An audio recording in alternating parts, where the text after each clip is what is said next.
historic settlement. It's the largest abuse settlement in history. The Archdiocese of Los Angeles agrees to an $880 million settlement over allegations of sexual abuse by clergy, many victims in the middle of a decades-long process to heal. There's no amount of money that's going to buy somebody's innocence back and change their life.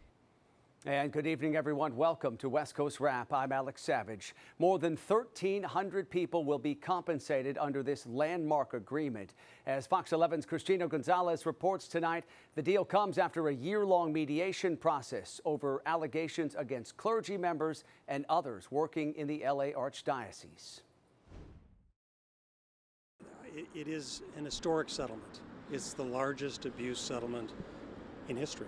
The Catholic Archdiocese of Los Angeles paying $880 million to compensate over 1,000 claims of childhood sexual abuse against priests, other clergy, and lay people. Archbishop Jose Gomez, in a letter sent out to LA Catholics, writing, quote, "I am sorry for every one of these incidents from the bottom of my heart." The Archbishop's instructions from the very beginning was we need to do a settlement of these cases that gets the victims paid, that gets them compensated as much as we possibly can, and that gives them some dignity and honor. The overwhelming response from them is one of gratitude, and gratitude that they get closure, gratitude that they get acknowledgement. Keep in mind, some of these cases go back over 50 years, since California did for a while allow the filing of old cases, even if they went past the statute of limitations. And we've had a lot of deaths over the last 5 years, and we don't want anybody else to pass away while waiting for a resolution. Most people, like myself, I waited till I was 35. My brother was 36. When we voiced what had happened to us under the LA Diocese. Paul Livingston and his brother, seen here in a family photo outside their parish, were part of an earlier church settlement for sexual abuse. I've gotten a bunch of calls today from victims that are somewhat happy with the settlement and some that aren't. It's just there's no amount of money that's going to buy somebody's innocence back and change their life. In downtown Los Angeles, I'm Christina Gonzalez, Fox 11 News. And the LA Archdiocese says it intends to fund this settlement through a combination of reserves, loans, and other assets, as well as payments from other parties named in lawsuits like religious orders. Well, tonight, firefighters all across the West are worried about a new round of windy weather moving in. In Utah, the Yellow Lake fire has now grown to more than 33,000 acres east of Salt Lake City. Increasing winds are expected through tomorrow. This fire has been burning since last month, and crews do have it at about 29% contained tonight. The cause of the fire is still under investigation. And in California, the National Weather Service has issued a red flag warning for much of the San Francisco Bay Area starting late tonight through Saturday evening. An estimated 20,000 customers could potentially lose power from planned power shutoffs by the utility. People in Angwin, a town that sits 1,800 feet above the Napa Valley, have been warned about losing electricity, and they are very familiar with the fire threat. I'm used to it. I think it's a real headache. I think that these lines should have been underground 25 years ago. And for more on the critical fire weather that is headed for Northern California and just how long the red flag conditions will last, let's bring in KTVU meteorologist Roberta Gonzalez. Roberta? Alex, we know about the record string of hot weather in throughout the Phoenix, Arizona area, but in the West Coast, in the Bay Area, also record heat, historically one of the hottest summers ever. Now, with all those fine fuels, you factor in a very gusty wind, anywhere from 45 to 55 miles per hour, higher winds in the higher elevations. Humidity drops into the single digits. You have a red flag warning that goes into effect for tonight throughout most of the Bay Area. There's only one exception, Marin coastline there, but this extends all the way into the Sacramento Valley, all the way into the Stockton area, and all the way up into the Mother Lode as well. So it encompasses a good chunk of the state of California. This is all because of this inside slider that brought a smattering of rain showers too. the Bay Area yesterday, and some snowfall. No real accumulation, but the Greater Lake Tahoe area picked up a few snowflakes today. Well, that's now going to sit pretty over the Arizona and Nevada area, and as it does so, high pressure builds in. It causes a pressure gradient, therefore the gusty winds, which will begin right around 11 o'clock tonight with that red flag warning in effect. So here is that system, and that's what's causing those temperatures in throughout Nevada and Arizona to tumble. It's a welcome relief there. Not so good news is the very windy conditions happening up and down the state of California. We do have a brand new area of low pressure that will toss in a few clouds in throughout the Seattle area. Average high temperature there 60 today, topping off at 55. Began the morning with a few raindrops. Meanwhile, in the San Francisco area, look out over the open waters here. We're looking out towards Ocean Beach and the Great Highway, and you can see some white caps there. That's because the winds are now beginning to pick up. The high temperature was 65 when the average high is 71 degrees. Meanwhile, taking a look at the Phoenix area, the average high temperature there is 89 degrees, and today topped off at 90 degrees in Phoenix. Finally, a seasonal autumn day there. It's going to get cooler next week as well. So in the forecast for tomorrow, we're talking about 70s in San Francisco, right around 74 degrees, while the Los Angeles area will be in the 60s to low 70s. But the wind, look at those red lines there. They don't begin to ease up until about Saturday afternoon. Here is your West Coast forecast now. You see not a cloud in the sky around the state of California as this system begins to dig out towards the Arizona area and lift into Colorado. For Los Angeles, tomorrow 69 to 72 degrees. Other notable numbers, there you have it in the 50s to the north. 70s, 80s around the Bay Area, and a little bit cooler to the south. The 3-day forecast does call for cooler conditions and most welcomed in Phoenix. Alex? All right, but of course we will continue tracking those winds. Roberta, thank you. The daughter of a former internet personality hopes taking her story to Utah's state capitol will change the way some influencers think. Her mother, who vlogged about family life and parenting, is now serving a prison sentence for abusing 2 children. Fox 13's Chris Arnold shows us how the daughter is sharing her story in the hopes of preventing this type of abuse from happening again. I don't come today as the daughter of a felon, nor as a victim of an abnormally abusive mother.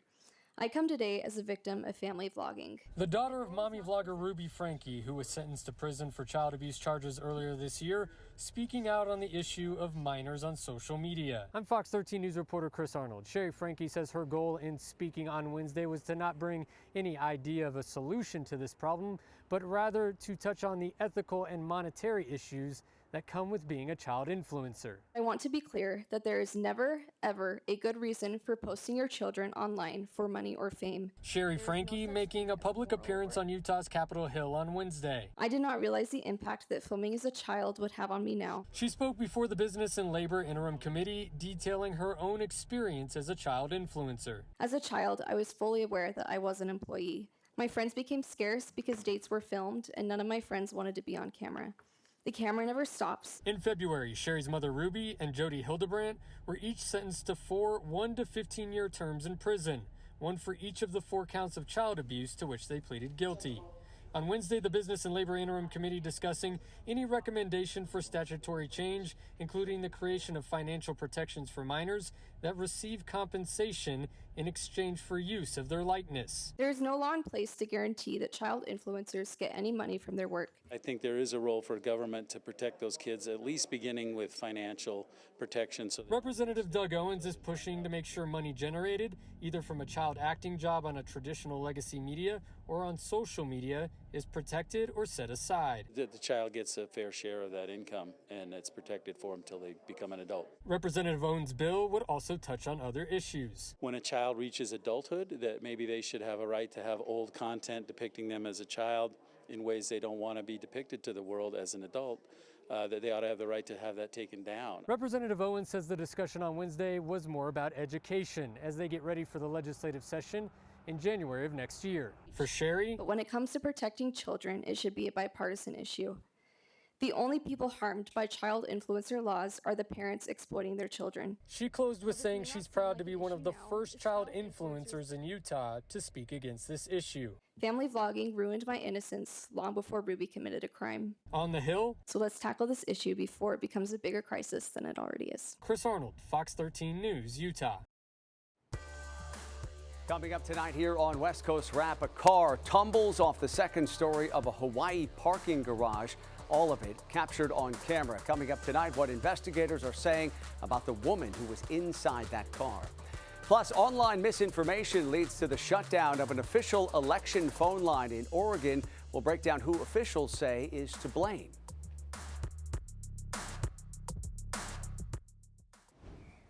An election phone line in Oregon has been shut down because officials say it was being overwhelmed by out-of-state calls prompted by online misinformation. The Secretary of State's office says callers are upset former President Trump is not included in voter pamphlets. The Republican nominee, though, decided not to submit a statement for the Oregon pamphlet. The Secretary of State's office says this is not election interference, as some have claimed online, and former President Trump will appear on the November ballot. Nevada's Senate race could affect the balance of power in Washington, and tonight, voters are learning more about the candidates. Democrat Jackie Rosen, the incumbent, will face off against Republican challenger Sam Brown for their only debate. Political analysts describe Rosen as a moderate consensus builder. Brown is a retired Army captain who is endorsed by former President Trump. Each of the candidates claims the other has views that are too extreme. Former President Barack Obama will head here to the West to campaign for Vice President Harris. He's planning to hold a rally in Tucson tomorrow night. And after that, Obama moves on to Nevada, where he's planning to attend a rally in Las Vegas happening on Saturday night. People in Arizona, another key battleground state, have been voting early for more than a week. Many say the steady stream of TV ads and political signs they're seeing is driving up anxiety. Fox 10's Ashley Rodriguez spoke with voters about how they're managing all the stress of watching these campaigns play out. Driving through the intersection of 24th Street and East Lincoln summarizes what it looks like to go through an election in the swing state of Arizona in 2024. There are more reports that people feel anxiety, stress, nervousness, even anger. And when you drive through here, you can understand why. Political messaging in the Valley area is at an all-time high. There's campaign signs on busy street corners. I think it's disgusting. It's unbelievable. It's a waste of paper. I don't like them. TV ads in between your favorite shows. Kamala lied. Donald Trump is too big a risk for America. They're trying to slander one foot or the other, telling them you're good, you're bad. You don't know who to say who's good or bad. You can't judge them because you don't actually know them. Candidates are sending emails and text messages, and some voters in Arizona aren't just annoyed, but angry and anxious, ready for the 2024 election to just be over already. There's always stress with change. Nobody likes that. According to a survey conducted by Boston University, many Americans, but especially Gen X, baby boomers, and the silent generation, reported the upcoming election made them feel nervous. The reality that we're going to face on November 6th seems to be really up in the air. Therapists say they're seeing the anxiety walk into their office every day as clients rehash arguments they're having with friends and family or retail experiences they believe to be election related. I'm seeing more domestic violence. I even have one client who's Black who experienced a hate crime downtown Phoenix. Experts say the issue with this election and those recently passed is the sense the stakes are too high. There's international war, extreme weather events, rising costs. We don't know what we're going to do. Prices with gas are $4. Prices with food are $4 for bread, $5 for milk, $5 for eggs, $20 for meats. You have to have $100 in the store just to eat for the first 2 days of your house. And the instances of emotionally charged and toxic campaigns don't help. I would also remind people this is one election and a host of many others to come, and history has dictated we will have more. So that if you can reframe the outcome of this and not predict the end of the world, and instead realize that we're in this for the long haul. Candidates have up to 10 days after the election to remove all of these signs. There are 19 days until the election, which means 29 days until our streets, intersections, and the level of political anxiety out there go back down to normal. Hopefully. In Phoenix, Ashley Rodriguez, Fox 10 News. We do have a better idea tonight of how a new A's ballpark in Las Vegas could alter the look of the Strip. Updated renderings for the ballpark and a new Bally's resort have been submitted to Clark County's Department of Comprehensive Planning. The ballpark would be flanked by the resort's towers. A Clark County spokesperson says these plans may change after today's Stadium Board Authority meeting. That ballpark is expected to be ready for play by 2028. The owner of Denver's Ball Arena has signed a historic agreement with community groups that will change the downtown skyline. The arena is home to the Nuggets, the Colorado Avalanche, and Mammoth. Frankies Sports and Entertainment plans to transform 70 acres surrounding the venue into a bustling neighborhood. In this agreement, developers promise neighborhood groups that 18% of new units will be affordable housing, and 20% of contracts will be with small, minority, or women-owned businesses. $3 million will also fund programs, internships, and scholarships designed for local, displaced, and indigenous youth. Up with an agreement that I think we're proud of as a community, and the KSC is proud of as well. It's hard to snap your fingers and say we're going to build a community there. And I think community building, for us, it starts with listening to the community. This agreement comes after 15 months of negotiations. Millions of people across the West and around the world all took part in an annual earthquake drill today on the 35th anniversary of the 1989 Loma Prieta earthquake that rocked the Bay Area. The Great Shakeout always happens on the third Thursday of October, with participants practicing what to do in the event of a large quake. The Great Shakeout drill began at exactly 10:17 this morning. California's Office of Emergency Services brought its Shake Simulator to UC Berkeley to let people experience how a 7.0 earthquake might feel. The drill is meant to educate people about how to respond and protect yourself from being trapped or injured. What people do in the first few seconds after an earthquake happens can really make a difference as far as their life and their safety. And so today here we're talking about the importance of doing this drill every year so that when an earthquake happens, people know exactly what to do to keep themselves and their loved ones safe. Cal OES also offers resources on how to bolt down furniture and reduce physical and financial harm in the event of a major earthquake. And you can find a link to those resources up at our website. That's westcoastwrap.com. Some terrifying moments for a driver in Honolulu yesterday. Video shows her car falling off a second-story parking garage and landing right on top of another vehicle. A 64-year-old woman who was in that car was taken to the hospital with a number of injuries and is said to be in serious condition tonight. No one else was hurt in that crash, and authorities have not released any other details about the circumstances. The number of electric vehicles on the roads has grown exponentially faster than the number of charging stations. Fox 5's Kim Passoff is in Las Vegas to show us how that's putting some drivers in a tough spot. I'm swapping this in tomorrow and getting a gas vehicle. That is what one EV driver told Fox 5 over the summer, frustrated with long waits to use public chargers. At that station where he was waiting, outside the Walmart on Marks and Henderson, Fox 5 was there as a driver jumped the line and a fight broke out. Police called in. The 2024 U.S. EV charging station report by driver education company Zutobi found EV numbers have exploded. Now, with more than 3.1 million registered EVs in the U.S., a 114% increase from 2023. But the charging infrastructure is lagging behind, growing only 25% during that same period. There are now more than 47,000 registered EVs in Nevada. That's about 5% of all vehicles, ranking Nevada number 8 for percentage of EVs. But despite the high number of electric vehicles, Nevada is grappling with a lack of infrastructure. There are only about 4 charging stations per 100 EVs, ranking Nevada 43rd for EV chargers and creating critical bottlenecks and long wait times for EV owners looking to charge up. Half the time at this place here, only one is available, and there's 6 cars waiting to use it. And so you tell me 6 cars waiting. Use that 6 hours to wait to charge your electric car. And that was Fox 5's Kim Passoff reporting for us tonight from Las Vegas. According to Zootobi, New Jersey, Hawaii, and Illinois have the fewest charging stations per electric vehicle. Wyoming, North Dakota, and West Virginia have the most. The number of electric vehicles on the roads here in the U.S. is up 114% compared to a year ago. Coming up tonight here on West Coast Wrap, a young baseball fan showing off an impressive Halloween costume. How he's paying tribute to his favorite player, Dodgers superstar Shohei Otani.